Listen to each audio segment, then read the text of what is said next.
नमस्कार दोस्तों, मैं शंभू सिंह गोल स्टडी के यूट्यूब चैनल पर आपका स्वागत करता हूं। दोस्तों, पिछली कक्षाओं से जो हम पढ़ते आ रहे हैं वो पढ़ रहे हैं राष्ट्रपति शक्तियां। देखिए दोस्तों, बहुत डिटेल में अपन पढ़ रहे हैं। आपको ऐसा लगता होगा कि बार बार ये क्या राष्ट्रपति लिख के ले आते हैं सर। बेटा, राष्ट्रपति जो है वो बहुत ही बड़ा सब्जेक्ट है, मतलब एक तरह से टॉपिक बहुत बड़ा है, तो उसको हमें पूरे मन लगा के अच्छी तरह से पढ़ना है, क्योंकि इसमें प्रश्न बहुत ज़्यादा आते हैं।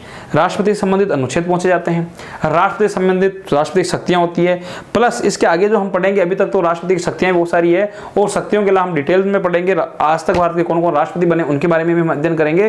तो दोस्तों, आप लगातार बने रहिए इस चैनल से और लगातार देखते रहिए ये वीडियो, और आपको राष्ट्रपति संबंधित पूरी जानकारी मिलेगी। आपका एक भी प्रश्न इसमें से नहीं कटेगा। मैं पॉलिटिकल साइंस में ये जो संविधान पार्ट है इसके लिए पूरा गारंटेड हूँ कि इसमें से आपके एक भी नंबर नहीं कटेगा दोस्तों। परंतु शर्त यह है कि आपको पूरे वीडियो देखना है, अंत तक आप वीडियो देखते रहिए और पढ़ते रहिए इससे, है ना, हमारे साथ बने रहिए। देखिए, राष्ट्रपति की जो शक्तियां पढ़ रहे हैं, हम पढ़ रहे हैं आपातकालीन शक्तियां, और आपातकालीन शक्तियों में जो आज हम पढ़ेंगे वो राष्ट्रपति की तीसरे प्रकार की शक्ति पढ़ेंगे। कौन सी पढ़ेंगे? आपातकालीन तीसरी शक्ति, जिसको हम बोलते हैं वित्तीय आपातकाल। दोस्तों, क्या बोलते हैं? वित्तीय आपातकाल की शक्ति। वित्तीय आपातकाल जो लगता है दोस्तों, प्रश्न आता है उसके लिए अनुच्छेद कि वित्तीय जो आपातकाल है वो संविधान में कौन से अनुच्छेद में इसका उल्लेख है। तो इसके लिए संविधान में जो अनुच्छेद है दोस्तों, वित्तीय आपातकाल के लिए अनुच्छेद नंबर 360 है। प्रश्न पूछा जाए अनुच्छेद 360 के अंदर किसका उल्लेख है, तो दोस्तों अनुच्छेद 360 के अंदर, अनुच्छेद 360 में जो उल्लेख है वो वित्तीय आपातकाल का उल्लेख है। अब प्रश्न कि ये वित्तीय आपातकाल है क्या, तो वित्तीय आपातकाल क्या है? तो देश के आर्थिक संकट, जैसे अभी आप मान लीजिए कोरोना महामारी चल रही है और इस समय लोगों का पास पैसा नहीं है, आपकी कटौती की जा रही है पैसे में, खजाना खाली हो रहा है, इसे वित्तीय आपातकाल कहते हैं ना। तो देखिए प्रश्न क्या आएगा? प्रश्न आएगा कि वित्तीय आपातकाल किस कारण से लगता है। तो दोस्तों, वित्तीय आपातकाल लगने का जो कारण है वो क्या है? वित्तीय आपातकाल लगने का कारण है यदि देश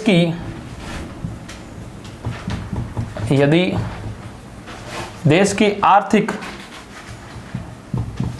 साख का मतलब आप समझ सकते हैं स्थिति।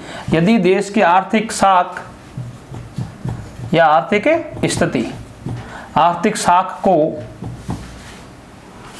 खतरा हो, आर्थिक साख को क्या हो? खतरा हो।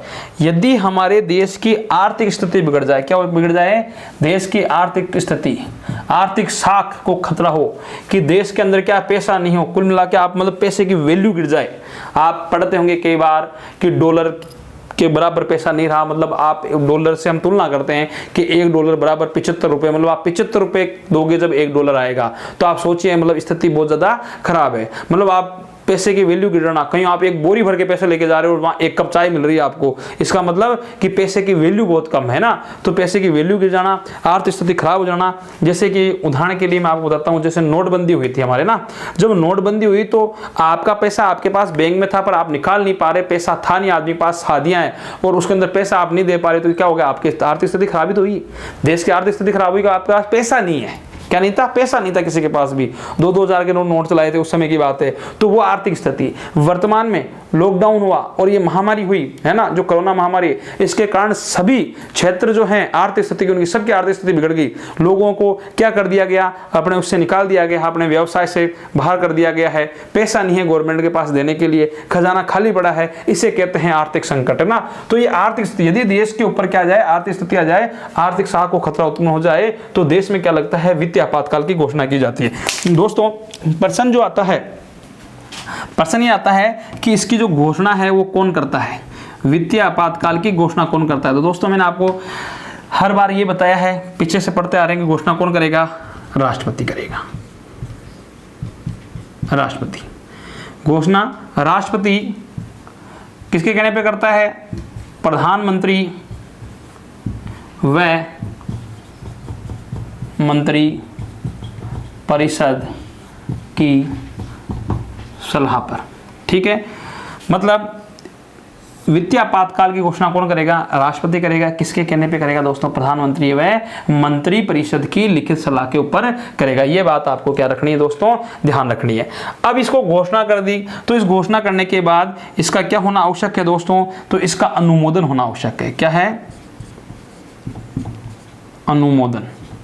घोषणा का क्या करना आवश्यक है? अनुमोदन करना आवश्यक है। तो अनुमोदन कौन करता है दोस्तों? वही संसद करेगी। कौन करेगा अनुमोदन? संसद। संसद के दोनों सदनों द्वारा, संसद के दोनों सदनों द्वारा, वही है 2 माह के भीतर अनुमोदन करना आवश्यक। अनुमोदन कौन करता है? कि वित्तीय आपातकाल के, मान लीजिए राष्ट्रपति रामनाथ कोविंद, भारत के प्रधानमंत्री नरेंद्र मोदी ये वित्तीय आपातकाल की घोषणा करवा देते हैं, क्या ना घोषणा कर दी, तो इसको ये घोषणा की हुई वो सही है कि नहीं है, तो इसका अनुमोदन कौन करेगी? भारत की संसद। संसद के दोनों सदन, संसद के दोनों सदनों द्वारा कितने माह में? 2 माह में। ये याद रखना। 352 1 माह में अनुमोदन, 356 2 माह में अनुमोदन, और 360 भी 2 माह में अनुमोदन करना क्या होता है? आवश्यक होता है दोस्तों। तो इसको अनुमोदन हो गया। और इसे क्या कहते हैं? जब इसे लागू करते हैं, इसे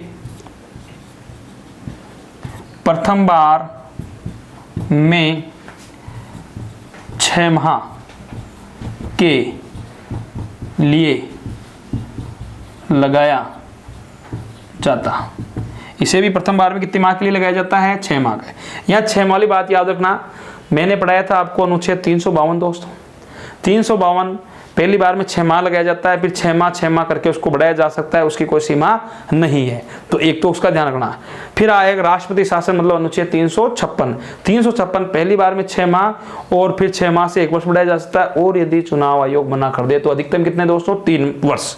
यहाँ इसके लिए पूछा जाए तो ये प्रथम बार में 6 माह, और इसे दोबारा अनुमोदन करने की आवश्यकता नहीं पड़ेगी। जब सरकार चाहे इसको हटा देती है, नहीं हटाएगी, जब तक लगा हुआ रहेगा। जब सरकार अपना बहुमत लगे लोकसभा, और इसको हटाया जा सकता है। दोबारा लगाने के लिए इसे बार-बार अनुमोदन करने की आवश्यकता नहीं है। जब चाहेंगे तब इसको हटा देंगे। तो यहां तक इसमें समझ आया। अब देखिए दोस्तों, प्रश्न क्या आता है कि इसका प्रयोग कितनी बार हुआ है? तो इसका प्रयोग क्या है? यह लिख देते हैं, इसका प्रयोग एक बार भी नहीं हुआ है दोस्तों। इसका प्रयोग एक बार भी नहीं हुआ। प्रश्न क्या आता है कि भारत में वित्तीय आपातकाल का प्रयोग कितनी बार हुआ है? तो वित्तीय आपातकाल का प्रयोग भारत में अब तक एक बार भी नहीं हुआ है दोस्तों। एक बार संभावनाएं थी होने की। संभावनाएं कब हुई? कि भारत में 91-92 में एक सरकार चेंज हुई, और उस समय भारत के क्या हुआ कि देश की आर्थिक स्थिति गिर गई। चंद्रशेखर शायद प्रधानमंत्री हुआ करते थे, है ना। और उस समय क्या हुआ कि देश की आर्थिक स्थिति बड़ी खराब हो गई, और आर्थिक स्थिति खराब हो गई। उस आर्थिक स्थिति सुधारने के लिए फिर क्या किया गया कि उस समय भारत में मनमोहन सिंह जी वित्त मंत्री हुआ करते थे। तो वित्त मंत्री को प्रधानमंत्री ने कहा कि या तो आप देश की अर्थव्यवस्था के लिए सुधार के लिए कुछ प्रयास कीजिए, या फिर आप क्या कर दीजिए, या अपने वित्त मंत्रालय से क्या त्यागपत्र दे दीजिए। तो उस समय राय दी गई मनमोहन सिंह जी के द्वारा, और उस समय भारत की आर्थिक स्थिति को संभालने के लिए भारत का सोना है वो गिरवी रखा गया, है ना, विश्व बैंक के पास, और वहां से पैसा उठाया गया, है ना, और भारत की आर्थिक स्थिति को संभाल लिया गया दोस्तों। फिर आर्थिक स्थिति और बिगड़ने की जो नौबत आई थी, मतलब जैसे स्थिति खराब हुई, वो हुई थी 2007 में। 2007 के आसपास क्या हुआ कि अमेरिका, मतलब पूरी दुनिया में आर्थिक स्थिति खराब हो गई, है ना, और अमेरिका भी जैसा देश डूब गया था। फिर भारत में क्या हुआ कि भारत में ऐसी व्यवस्था है कि भाई भारत भी डूब जाता, आर्थिक स्थिति खराब हो जाती है, तो वित्तीय आपातकाल लगाना पड़ता है। परंतु जो पहले क्या थे, वित्त मंत्री थे, वो भारत के 2007 में भारत के प्रधानमंत्री थे। तो मनमोहन सिंह जी ने उस समय क्या किया, देश की आर्थिक स्थिति संभाली। आपको पता है दोस्तों, हमारे एक नरेगा चलती है, वो नरेगा मनमोहन सिंह जी की देन 2006-07 में, उसी टाइम की देन है आर्थिक स्थिति में। तो हमारी आर्थिक स्थिति उस समय भी खराब नहीं हुई। फिर अब जो ये काल चल रहा है, पिछला नरेंद्र मोदी का कार्यकाल, उसमें ये जो आपके नोटबंदी हुई, उसमें संभावना थी पर नहीं हुआ, मतलब गिर गया थोड़ा पैसा, पर ठीक है व्यवस्थाएं होगी। और वर्तमान में आर्थिक स्थिति जो खराब चल रही है वो अभी है, अभी कोरोना काल चल रहा है। कोरोना काल में सभी क्षेत्र में हमारे क्या पूरे विश्व में आर्थिक स्थिति खराब हो गई। जीडीपी वगैरह आप देखते ही हैं कि भारत की जीडीपी बहुत ज्यादा गिर गई, माइनस में चली गई, -23 के आसपास चली गई है। तो इसको कहते हैं आर्थिक स्थिति खराब होना, देश का विकास भी रुकना, है ना, पैसा नहीं होना, है ना, और देश में रोजगार नहीं होना, बेरोजगारी फैल जाना। तो ये ऐसा इसके कारण हुआ है। तो इससे क्या होता है, इसको वित्तीय आपातकाल बोलते हैं, परंतु अभी हमारे यहाँ वित्तीय आपातकाल घोषित नहीं किया गया है ना। तो भारत में आप कह सकते हो कि अभी तक एक बार भी क्या नहीं हुआ है, वित्तीय आपातकाल की घोषणा भारत में एक बार भी नहीं की गई है। अब हो सकती है क्योंकि बेरोजगारी बढ़ गई। तो बेरोजगारी ऐसे है नहीं दोस्तों, लोगों ने क्या कर दिया है, फैला दिया है ना। हमारे देश ऐसा है, इसमें झूठा प्रचार बहुत किया जाता है, चाहे पक्ष हो चाहे विपक्ष हो, है ना, कि ये महामारी है, महामारी ऐसी कोई महामारी इसमें है नहीं, है ना। विश्व में कई देश हैं जहाँ देश हैं वहाँ खोल दिए गए हैं, रोजगार चल रहे हैं। हमारे यहाँ तो क्या है कि इसको उल्टा ले लिया लोगों ने, अपना पैसा बचाने के लिए और लोगों को पैसा नहीं देने के लिए एक बहाना ले लिया है कि भाई मैं तेरे को पैसा कैसे दूं, अभी तो लॉकडाउन चल रहा है, अभी महामारी चल रही है, कोरोना काल चल रहा है। अरे कोरोना पैसा थोड़े खा के चला जाता है ना। तो काम कीजिए, काम करने से पैसा मिलता है। तो देश में की आर्थिक विकास जब भी होगा जब हम सब लोग मिलकर काम करेंगे। और सबसे महत्वपूर्ण बात होती है शिक्षा, है ना। हमारे देश में पता नहीं ये उल्टा सिस्टम कहां से चला है कि शिक्षा को सबके बाद में खोला जा रहा है, और सबसे खराब चीज होती है शराब। इस देश में शराब पहले खोल दी गई है दोस्तों, है ना। तो आप मेरे इस वीडियो के माध्यम से आप कहना यही है कि ज्यादा से ज्यादा लोग इस वीडियो को शेयर करें और लोगों को बताएं कि देश के अंदर क्या है कि जो ये अराजकता फैली हुई इससे दूर हो, बेरोजगार की समस्या का समाधान करें। मैं आजकल टीवी देखता रहता हूँ, वहाँ एक ही चीज चलती रहती है, रिया चक्रवर्ती। हमें कोई उस न्यूज को देखने से कोई पेट थोड़ी भरेगा, उससे हमारा पेट नहीं भरेगा। हमें रोजगार के मुद्दे पे बात करनी होती है ना। हमें चाइना से युद्ध से कोई लेना देना नहीं, हमें रोजगार चाहिए, देश की स्थिति चाहिए, गरीब किसान क्या कर रहा है उसके ऊपर व्यवस्थाएं करें ना। तो ऐसा आप इस वीडियो को फैलाएं और लोगों तक पहुंचाएं। देखिए दोस्तों, अब जो आपकी शक्ति है वो तीसरे प्रकार की हमें वित्तीय आपातकाल की शक्ति है, वो हमने ये पढ़ ली है। आज हमारे जो कंप्लीट हो गया है वो हो गया है राष्ट्रपति की आपातकालीन शक्तियां। तीनों प्रकार की शक्तियां मैंने आपको पढ़ा दी। इसमें से 2 या 3% आपके 100% बनते हैं। तो मैं उम्मीद करूंगा कि आपको बहुत अच्छे ढंग से समझ में आई होगी। फिर अब आगे जो पढ़ेंगे, हम पढ़ेंगे राष्ट्रपति की शांतिकालीन शक्तियां। दोस्तों क्या पढ़ेंगे, राष्ट्रपति की शांतिकालीन शक्तियां। अब वो शक्तियां बहुत सारी होती है, ये तो क्या है कि याद करने लायक होती है, इसमें प्रश्न सीधा प्रश्न बन ही जाता है। अब जो डीपली प्रश्न बनता है वो बनता है आपके किसके अंदर, शांतिकालीन शक्तियों में। सब कुछ उसी में जाएगा, शपथ दिलाना, है ना, क्या क्या चीजें हैं वो सब उसमें पढ़ेंगे। अध्यादेश क्या होता है, न्यायिक प्रक्रिया क्या होती है, फांसी सजा कौन माफ कर सकता है। तो ये सब शांतिकालीन की शक्तियां हैं, वो किसमें आएगी, वो उसके अंदर पढ़ेंगे आपके शांतिकालीन शक्तियां। तब तक के लिए धन्यवाद दोस्तों। कितने मिनट बेटा।